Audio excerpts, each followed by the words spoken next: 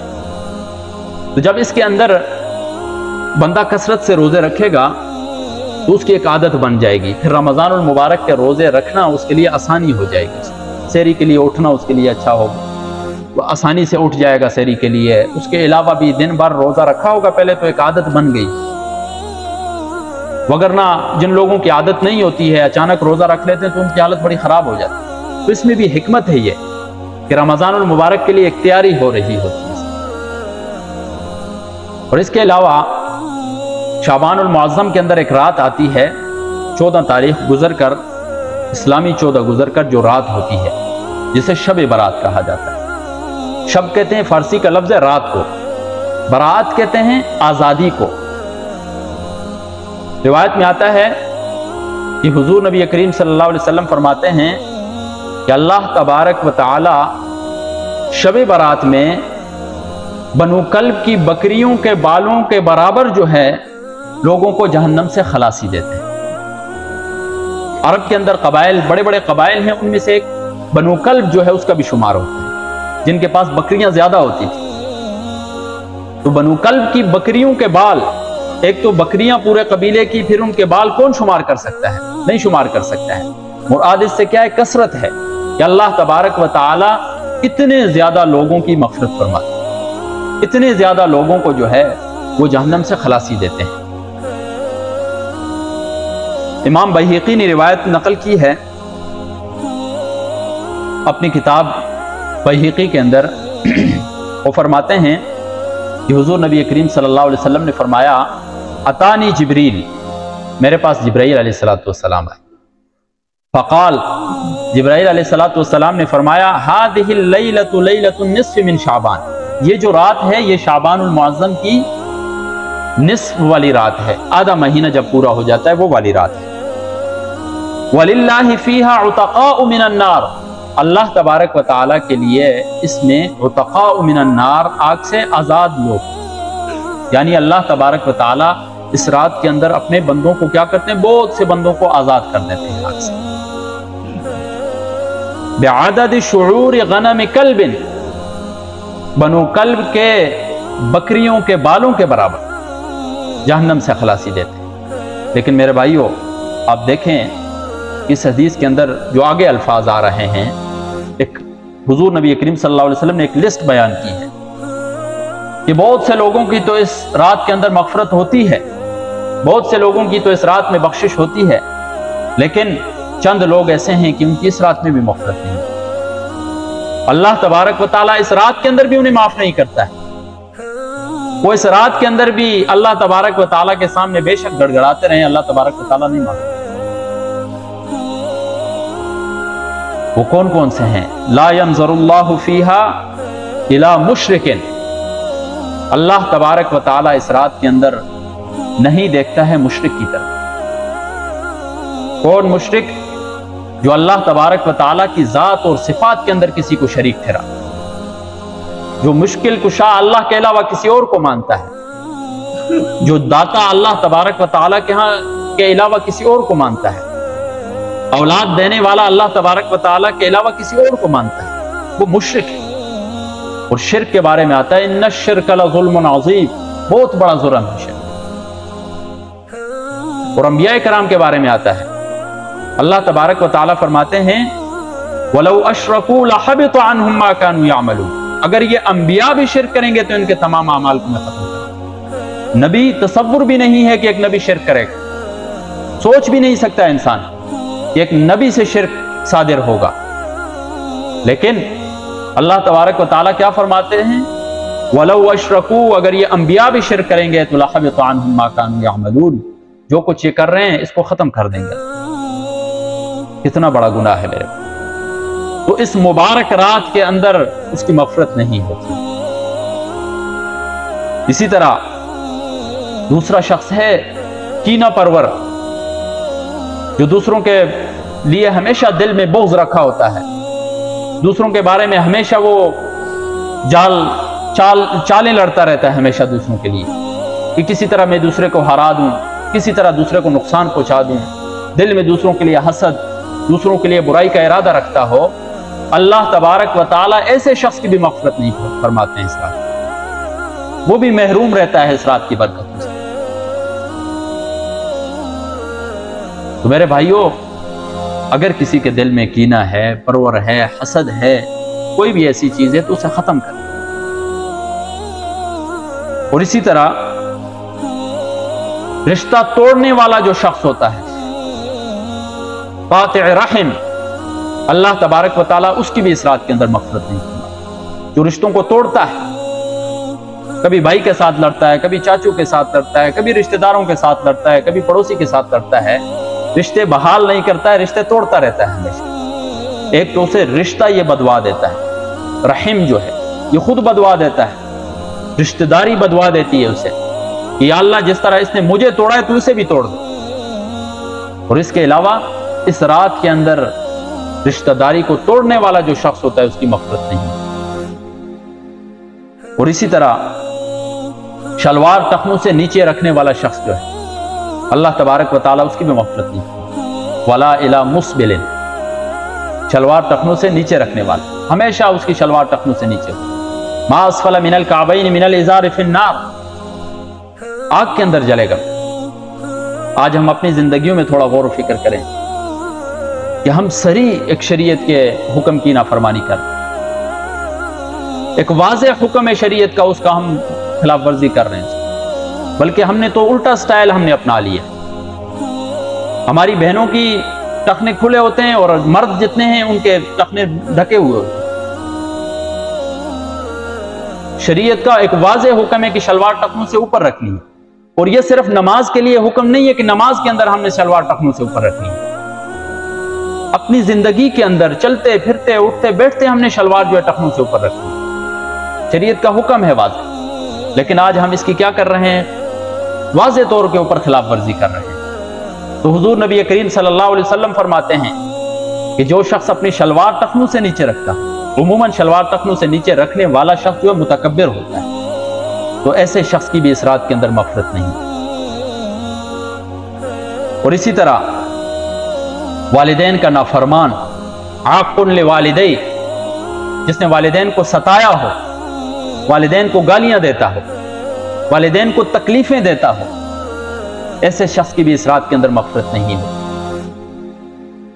علماء کرام لکھتے ہیں کہ اللہ تبارک و تعالیٰ گناہوں کی سزا تو آخرت میں دیں گے، لیکن بعض ایسے گناہ ہیں کہ ان کی سزا دنیا میں ملتی ہے۔ ان میں سے ایک گناہ والدین کا نافرمان، والدین کا نافرمان دنیا کے اندر ذلیل و خوار ہو کر رہ جائے، دنیا و آخرت دونوں میں اللہ تبارک و تعالیٰ اسے ذلیل و خوار کرتا ہے، جو والدین کو ستاتا ہے، جو والدین کی نافرمانی کرتا ہے۔ ایک حدیث کے اندر آتا ہے، دیکھیں آج ہمارے اوپر بیماریاں آتی ہیں، مشکلات آتی ہیں، طرح طرح کے مصائب ہمارے اوپر آ رہے ہیں، طرح طرح کی مشکلات آتی ہیں، یہ کیوں آ رہی ہیں؟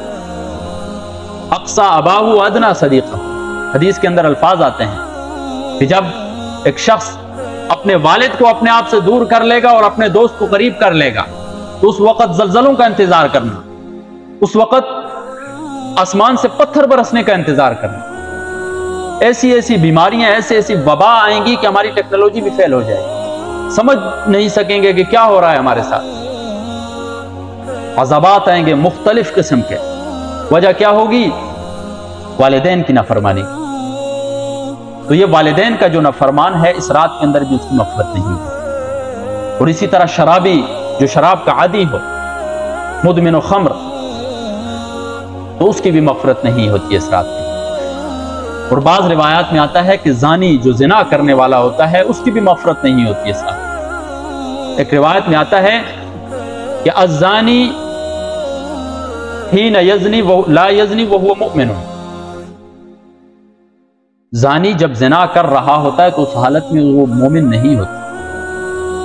ایمان جیسی جو نعمت ہے وہ اس سے نکل کر صاحبان کی طرح اوپر کھڑی ہو جاتی، دل سے ایمان نکل جاتا ہے جب وہ زنا کر رہا۔ اتنا بڑا گناہ ہے زنا۔ تو زانی جو ہے اس کی بھی مغفرت اس رات کے اندر نہیں ہے۔ تو میرے بھائیوں، یہ چند جو حدیث کے اندر چند لوگوں کا ذکر کیا ہے، چند بدنصیب بدقسمت لوگوں کا جو ذکر کیا ہے، ہم اپنی زندگیوں میں ہر بندہ اپنے آپ کو دیکھے کہ آیا میرے اندر تو یہ چیز نہیں پائی جا رہی، میں تو رشتہ داری نہیں توڑ رہا ہوں، میں تو کدھر شرک نہیں کر رہا ہوں، میں تو کدھر والدین کا نافرمان نہیں ہوں۔